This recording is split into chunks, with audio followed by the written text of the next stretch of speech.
Le FC Barcelone prépare son futur en silence. Entre planification stratégique dans les cages, avec Joan Garcia, Ter Stegen et Szczęsny, et révolution offensive autour de Luis Diaz, Rafinha et Lamine Yamal, le Barça trace discrètement les lignes d'un projet ambitieux, pensé pour durer. Le FC Barcelone prépare l'avenir en silence, focus sur Joan Garcia, Marc-André Ter Stegen et Wojciech Szczęsny. Dans l'ombre du mercato tonitruant du Real Madrid, le FC Barcelone s'active discrètement mais sûrement. Et si les supporters blaugrana attendent des noms clinquants à vocation offensive, à l'image des rumeurs persistantes autour de Luis Diaz ou Marcus Rashford, la direction catalane a, en réalité, déjà pris une décision stratégique d'envergure, celle de se renforcer à un poste aussi névralgique que souvent négligé dans les projets à long terme, celui de gardien de but. Et au cœur de cette manœuvre, trois noms cristallisent toute l'attention: Joan Garcia, Wojciech Szczęsny et Marc-André Ter Stegen. Joan Garcia, symbole de l'avenir entre les poteaux blaugrana. À seulement 24 ans, Joan Garcia est en train d'écrire la première ligne d'un chapitre prometteur qui pourrait profondément marquer l'avenir du FC Barcelone.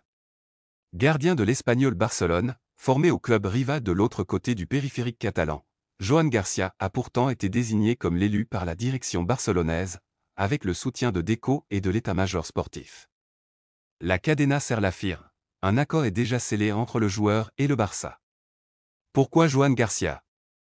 Parce que malgré son jeune âge, il s'est imposé comme l'un des meilleurs gardiens de la Liga cette saison. Ses performances régulières, son sang-froid dans les duels, sa capacité à diriger sa défense, son excellent jeu au pied, si précieux dans le style de jeu prôné par Hansi Flick, et surtout son énorme marge de progression, en font un candidat idéal pour incarner l'après Ter Stegen.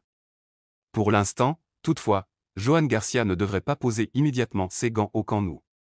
En effet, son souhait de jouer dès la saison prochaine a conduit la direction à envisager un prêt. Et c'est le FC Valence qui tient la corde pour l'accueillir jusqu'en juin 2026, histoire de le roder avant qu'il ne revienne pour endosser les responsabilités d'un numéro 1 au Barça. Une forme de planification rarement aussi claire dans l'histoire récente du club, qui entend investir intelligemment les 25 millions d'euros correspondant à sa clause libératoire, voire négociée à la baisse. Marc-André Ter Stegen, l'ombre du doute après des années de lumière. En parallèle, Marc-André Ter Stegen continue d'incarner la référence dans les cages barcelonaises, mais un doute légitime s'installe. Le portier allemand, fidèle au poste depuis une décennie, revient d'une blessure sérieuse au dos qui l'a éloigné des terrains une bonne partie de la saison. Et si son retour reste très attendu, l'incertitude quant à son niveau réel inquiète. Ce n'est pas tant un désaveu que le constat d'un cycle qui pourrait doucement s'achever. Ter Stegen, qui a souvent sauvé les siens dans les grandes soirées européennes, a dépassé la trentaine. Et dans un club en reconstruction comme Barcelone, chaque poste doit faire l'objet d'une vision à moyen et long terme. Le choix de Joan Garcia n'est donc pas un rejet de l'Allemand, mais une anticipation logique, dictée par la prudence et la projection.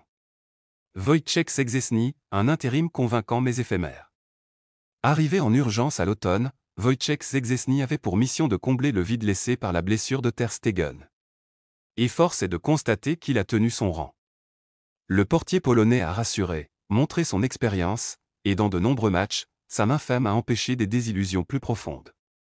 Pourtant, en dépit de son apport indéniable, quelques doutes ont émergé sur la fin de saison. Ses performances sont devenues un peu plus irrégulières, et son jeu au pied, bien qu'efficace, reste en deçà des standards fixés par le style de jeu catalan. Comme Ter Stegen, il est aussi âgé de plus de 30 ans, et son rôle semble devoir rester temporaire. Sa présence n'était qu'un pansement. Joan Garcia, lui, représente le remède de fond, la solution pérenne. Un choix stratégique pour une transition douce. L'accord trouvé avec Joan Garcia n'est donc pas une simple opération de mercato, c'est un signal fort envoyé par le FC Barcelone, celui d'un club qui veut bâtir dans la durée. En s'assurant les services d'un jeune gardien talentueux, en transitionnant progressivement à partir de Szczęsny vers l'après Ter Stegen, le Barça assume une politique de stabilité future, dans un poste souvent relégué au second plan. Alors que le Real Madrid s'active de manière spectaculaire, avec l'arrivée de joueurs comme Alvaro Carra ou Dean Huijsen, Barcelone répond avec méthode et discrétion.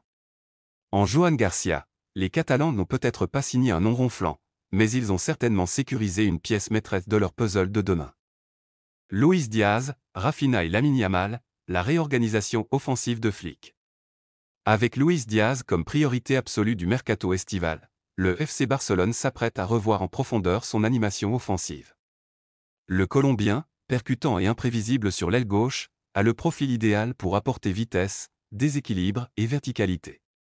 Mais cette zone est déjà occupée par un joueur en état de grâce, Raphinha. Replacé à gauche cette saison en raison de l'émergence de Lamine Yamal à droite, Raphinha a explosé tous les compteurs, 34 buts, 25 passes décisives, et une influence constante dans le jeu.